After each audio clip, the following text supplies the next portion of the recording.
भरतपुर धौलपुर के जाटों को केंद्र में ओबीसी में शामिल करने की मांग को लेकर जाट आरक्षण संघर्ष समिति भरतपुर ने फिर से एक आंदोलन का आह्वान किया है। जयचौली गांव में इस वक्त हम मौजूद हैं। हमारे साथ इस संघर्ष समिति के जो कन्वीनर हैं नैन सिंह फौजदार, वो मौजूद हैं। उनसे जानेंगे कि क्या आंदोलन की रूपरेखा रहेगी, किस तरह की मांग है और अब किस तरह की चेतावनी सरकार को दी है और जो वार्ता की पहल जिला प्रशासन के साथ हुई थी वो क्यों सफल नहीं हो पाई। नैन सिंह जी, देखिए, 1998 से भरतपुर धौलपुर के जाटों के साथ दोहरा रवैया अपनाया गया। 1998 में जाटों को राजस्थान में आरक्षण दिया गया, लेकिन भरतपुर धौलपुर के जाटों को वंचित रखा। 2000 में गहलोत जी की सरकार बनी तो राज्य सरकार द्वारा हमें आरक्षण दिया गया, लेकिन केंद्र की लड़ाई हमारी जारी रही। 2013 में मनमोहन सिंह सरकार ने 9 राज्यों के साथ साथ भरतपुर धौलपुर के जाटों को भी केंद्र में आरक्षण दिया गया। लेकिन 10 अगस्त 2015 को भारतीय जनता पार्टी की सरकार बनी और सुप्रीम कोर्ट की आड़ में ये कहकर कि विधिक प्रक्रिया पूरी नहीं की गई, राजनीतिक लाभ के लिए जाटों को आरक्षण दिया गया है। भरतपुर धौलपुर का तो केंद्र और राज्य दोनों का ही समाप्त कर दिया था, 9 राज्यों के साथ साथ। 2016-17 में बड़े आंदोलन हुए। ओबीसी कमीशन की रिपोर्ट के बाद 23 अगस्त 2017 को राज्य में हमको आरक्षण दे दिया गया। केंद्र की लड़ाई जारी रही। जब 21 दिसंबर 2020 को खेड़ली मोड़ पर महापड़ाव हुआ और 25 दिसंबर को खेड़ली मोड़ पर हाईवे रोकने का अल्टीमेटम था, सरकार ने गंभीरता से समय से पहले लिया, वार्ता हुई और 29 दिसंबर 2020 को राज्य सरकार द्वारा केंद्र के लिए चिट्ठी भेज दी गई कि भरतपुर धौलपुर के जाटों को राज्य में आरक्षण है, इनको केंद्र में आरक्षण दिया जाए। उसके बाद हम ओबीसी कमीशन में मिले दिल्ली। थावरचंद गहलोत मंत्री जी थे, उनसे हम मिले, लेकिन सरकार पूरी कागज की कार्रवाई पूरी होने के बावजूद भी सरकार गंभीर नहीं है। 25 दिसंबर से हमने पीले चावल बांटना शुरू किया। 7 जनवरी को हमने महापंचायत भी की और 17 आज महापड़ाव हम शुरू कर रहे हैं। 22 को अयोध्या के अंदर रामलला के मंदिर का उद्घाटन का समारोह है। तब तक हमने ये कार्यक्रम आंदोलन शांति प्रिय चलाने का निर्णय लिया है और 22 तक सरकार ने फिर भी गंभीरता से हमारी मांग को नहीं लिया तो निश्चित तौर पर हम रेल की पटरी पर, हाईवे की सड़क पर जाने के लिए मजबूर होंगे। सरकार 2017 का आंदोलन देख चुकी है, उसकी पुनरावृत्ति ना हो इसलिए बार बार हम सरकार को मौका दे रहे हैं। और आज हमारी उम्मीद ज्यादा यूं है कि मुख्यमंत्री जी हमारे भरतपुर से हैं, हमारे परिवार के सदस्य हैं और वो यहाँ की सामाजिक, आर्थिक और भौगोलिक स्थिति से चिर परिचित हैं।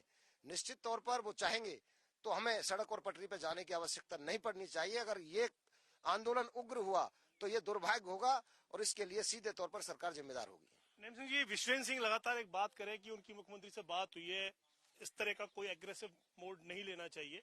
आप भी कह रहे हैं 22 तक की चीजें हैं, लेकिन टेबल टॉक के जरिए चीजों को सुलझाया जा सकता है। लगातार इस तरह की पहल रहनी भी चाहिए, क्योंकि जिस तरह की सामाजिक व्यवस्था है, आंदोलनों से हालांकि कई बार जब मांगे नहीं मानी जाती तो आंदोलन का रास्ता अपनाया जाता है, लेकिन क्या ऐसी चीजें नहीं संभव नहीं है कि टेबल टॉक से चीजें हल हो जाए? टेबल टॉक के लिए हम बार बार मौका टेबल टॉक के लिए तो दे रहे हैं। शाम को आदरणीय जिला कलेक्टर साहब और एसपी साहब ने हमको आमंत्रित किया था, संघर्ष समिति के सदस्यों ने बैठ के वार्ता भी की। इसी वार्ता का तो परिणाम है कि हमने ये 22 तक शांति और गांधीवादी तरीका से आंदोलन का रूप बदला है। हम पटरी पर जाना नहीं चाहते, हम सड़क पर जाना नहीं चाहते और अगर हमें आंदोलन अब भी करना पड़ रहा है तो ये दुर्भाग्य की बात है। हमारे आंदोलन में गांधीवादी रुख हमेशा हमने अपनाया है, लेकिन जब सरकार गंभीर नहीं होती, सरकार चाहती ये है कि आंदोलन एग्रेसिव हो, तो उसको तो मजबूरी में करना पड़ता है। सरकार के पास में हमारे पूरे कागज कंप्लीट है, फाइल टेबल पर है। सरकार चाहे तो, सरकार की मनसा साफ हो तो 1 मिनट में भरतपुर धौलपुर के जाटों के इस आंदोलन को समाप्त कर आरक्षण दे सकती है। ये सरकार के हाथ में है और सरकार गंभीरता बरते। अगर नहीं बरतती है तो महाराज साहब भी कह रहे हैं, हम भी कह रहे हैं बार बार कि हम गांधीवादी तरीके से अपनी बात कह रहे हैं, गांधीवादी तरीके से अपनी बात रख रहे हैं। सरकार गांधीवादी स्वीकार नहीं करती है। चाहे आप देखो किसानों का आंदोलन हो, चाहे गुर्जर आरक्षण का आंदोलन हो, चाहे सैनी समाज का आंदोलन हो, चाहे भरतपुर धौलपुर के जाटों का 2017 का आंदोलन हो, हमने पड़ाव हमेशा पटरी और सड़क के पास में दिए।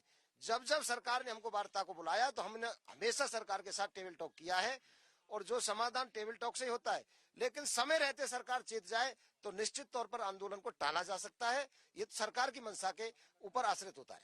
विश्वेंद्र सिंह, एक बात और करें कि अगर आरक्षण नहीं तो अब 2024 के चुनाव में बीजेपी को वोट नहीं, भरतपुर से जो सांसद हैं वो बीजेपी की रंजीता कोली, धौलपुर करौली से सांसद हैं मनोज राजौरिया, वो भी बीजेपी के हैं। और लगातार अगर इस तरीके का आपको आंदोलन के लिए सड़क पर उतरना पड़ा या पटरी पर जाना पड़ा, तो क्या वोट से भी सरकार को कोई नतीजा देंगे?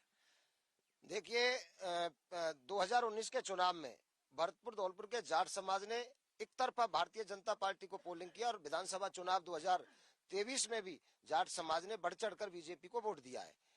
अगर सरकार इस तरह हमारे समाज के बच्चों के साथ खिलवाड़ करेगी तो निश्चित तौर पर भारतीय जनता पार्टी की सांसद है रंजीता कोली, मनोज राजौरिया जी हमारे साथ 3 बार ओबीसी कमीशन में मिले, थावरचंद गहलोत मंत्री जी के पास गए तो संघर्ष समिति के साथ सांसद जी हमारे साथ गए, लेकिन रंजीता कोली जी, हमें बड़ा दर्द है इस बात का कि जिस सांसद को हमने एक एक वोट चुन चुन के दिया, लेकिन वो आज तक संसद में एक शब्द नहीं बोली।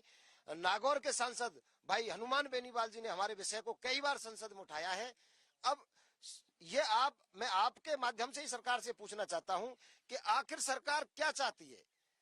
जब पूरा काम कंप्लीट है और हमारे पूरे राजस्थान के जाटों को आरक्षण है, तो 2 जिलों ने क्या गुनाह किया है? आज माना किसी जाट का बेटा एक पथेने में रहता है, वो आरक्षण में नहीं, और दूसरा बेटा खेड़ली में रहता है, वो ओबीसी में आता है। ये कौन से संविधान में और कौन से कानून में है?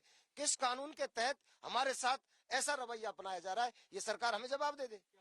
सदन का जो एक सबसे बड़ा जो राज्यसभा का सदन है, वहां भी महामहिम उपराष्ट्रपति राजस्थान से हैं। भरतपुर की पृष्ठभूमि से भली भांति परिचित है, कुछ दिन पहले भरतपुर भी आए थे, आजकल राजस्थान के दौरे पर है। उनको भी कोई प्रतिवेदन आपकी तरफ से दिया गया?